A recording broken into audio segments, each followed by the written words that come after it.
लोग विशिष्ट कार्यक्रम में भाग ले रहे हैं। एक सप्ताह तक क्रिया योग को इस तरह से समझना है कि मन और बुद्धि में समा जाए। श्रीमद् भगवद गीता जितने भी धर्म ग्रंथ हैं, सबसे ज्यादा इसके भाष्य हैं। जिसको देखिए वही गीता पढ़ करके एक अर्थ लिखता है, एक भाष्य लिखता है। इसलिए उसके इतने अर्थ हैं कि कंफ्यूजन पैदा करते हैं। लेकिन होली साइंस का कोई भाष्य नहीं है। होली साइंस का जो भाष्य है वो परमहंस योगानंद के द्वारा जो पाठ्यक्रम है, लेसन्स हैं जो लिखे गए हैं, सेल्फ रियलाइजेशन फेलोशिप लेसन या योगदा पाठ, होली साइंस का वही भाष्य है। और होली साइंस का भाष्य योगी कथामृत, ऑटोबायोग्राफी ऑफ योगी। इसलिए होली साइंस पढ़ करके कंफ्यूजन संभव नहीं है। भविष्य बहुत ही सुनाला होगा कि होली साइंस अच्छी तरह से समझ में आएगा। जब आप गीता पढ़िए तो उसमें 3 चरण है। पहला है कर्म कांड, फिर है भक्ति कांड, फिर है ज्ञान कांड। इस तरह से श्रीमद् भगवद गीता के बारे में बताया जाता है। किसी श्लोक में है कृष्ण भगवान कहते भक्त हमें सबसे अधिक प्रिय है, कहीं पर है कि ज्ञानी अधिक प्रिय है, और कहीं पर है कि नहीं, योगी सबसे अधिक प्रिय है। ये सब एक कंफ्यूज्ड स्टेट पैदा करता है कि हम ज्ञानी हो कि भक्त हो कि योगी हो। लेकिन होली साइंस क्या स्पष्ट करता है कि जब तक हम भक्त नहीं होंगे तब तक आगे कुछ होगा नहीं। और भक्त कैसे होंगे? क्रिया योग ध्यान करने से। और भक्त किसको कहते हैं? टेक्निकल डेफिनेशन क्या है? बैप्टिज्म क्या है? यानी क्रिश्चियनिटी में बैप्टिज्म करते हैं। अपने यहाँ अलग अलग तरह से भक्ति मनाते हैं। कोई गीत गाता है, कोई भंडारा करता है, कोई कुछ करता है, कोई भक्ति के नाम पर मंदिर बनाता है। होली साइंस में भक्ति किसको कहते हैं?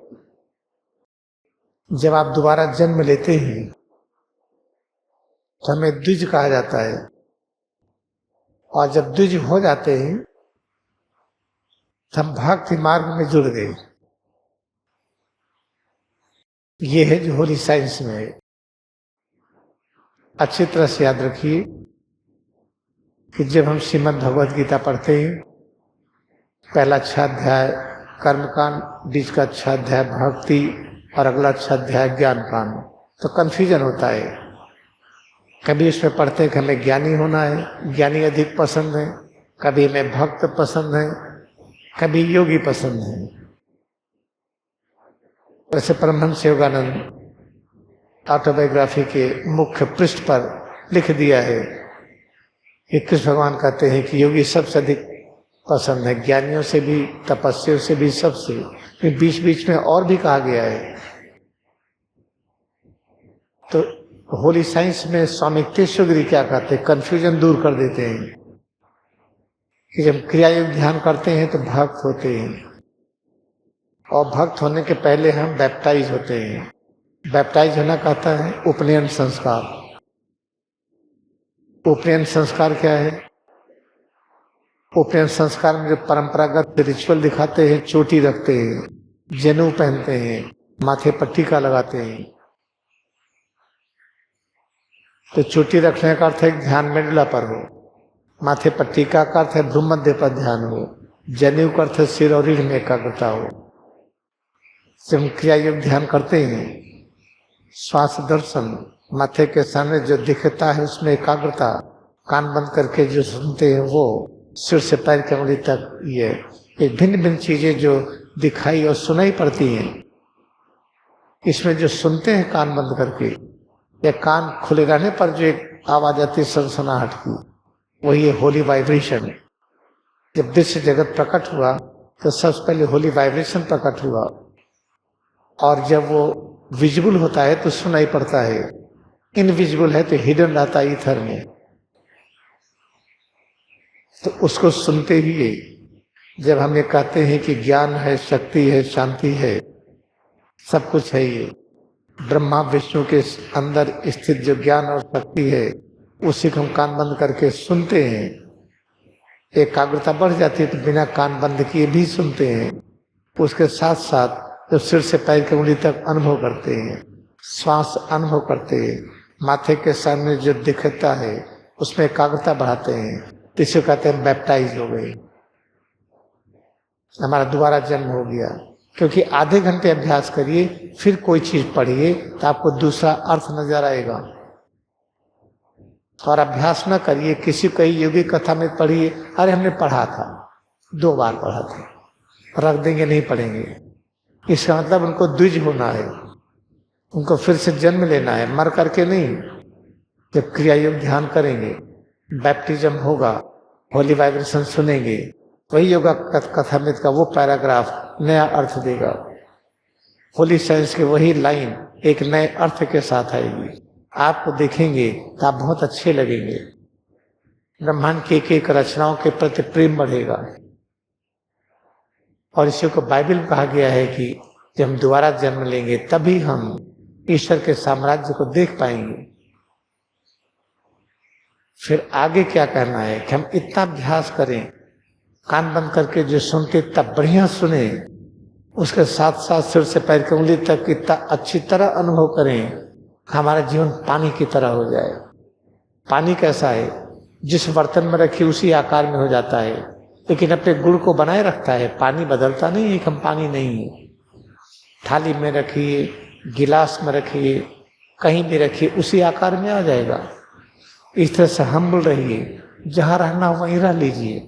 कोई ये ना हो कि हमारे पास एयर कंडीशन नहीं तो पंखा नहीं, ये मकान नहीं, वो मकान नहीं।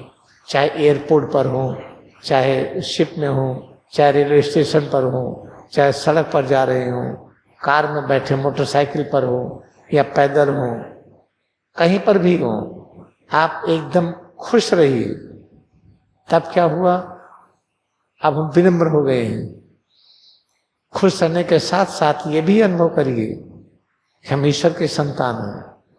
ईश्वर के सारे गुणधर्म अंदर में विद्यमान है। ईश्वर की संतान है, ईश्वर के संतान में कोई डायरेक्टर, डिप्टी डायरेक्टर नहीं होता है, कोई चेयरमैन, वाइस चेयरमैन नहीं होता है, कोई बड़ा छोटा नहीं होता है।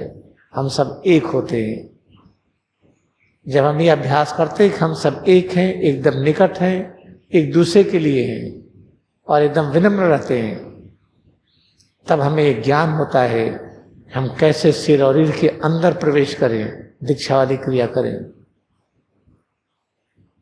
उसी बाइबल में लिखा है कि जब हम वाटर, विनम्रता और स्पिरिट से हम बॉन्ड हुए हैं, यानी एकदम विनम्र हैं और हम प्रभु के संतान, जब अनुभव होता है तभी हम ईश्वर के साम्राज्य में प्रवेश कर पाएंगे।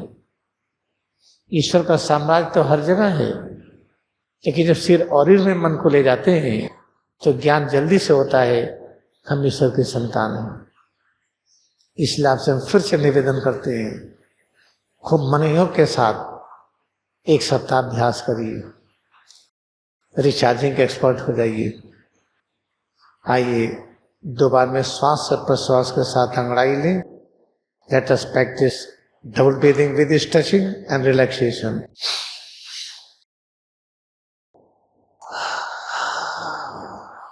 इसी को पैर फैला करके करें। Practice same with extended leg.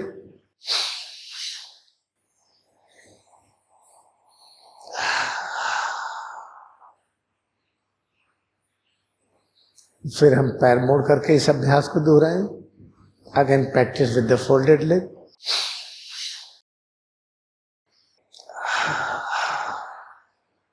Let us bow down to our devotion in Kriya yoga. हम क्रिया योग में अपनी भक्ति को नमन करें।